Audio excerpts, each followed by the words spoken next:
Hi hello மக்களே, எல்லோருக்கும் வணக்கம் மக்களே. இன்றைக்கி நம்ம சேனலில் பார்க்க போகிற ரெசிபி சுண்டக்காய் துவையல் தான் மக்களே.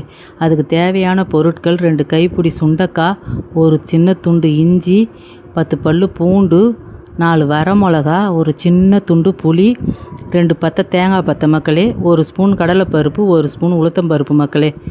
அதை நல்லா 2 ஸ்பூன் எண்ணெய் விட்டு பொன் வறுவலாக உளுத்தம்பருப்பை வறுத்து இதை எல்லாத்தையும் கொட்டி எல்லாத்தையும் சுண்டக்காய் கலர் மாறுற அளவுக்கு வறுத்து மிக்சி ஜாரில் போட்டு துவையல் பதத்துக்கு அரைச்சி எடுத்து ஒரு குழிக்கரண்டி நல்லெண்ணெய் விட்டு கடுகு சீரகம் போட்டு தாளித்து உப்பு மஞ்சத்தூள் போட்டு கிண்டி தாளித்தாலே போதும் மக்களே.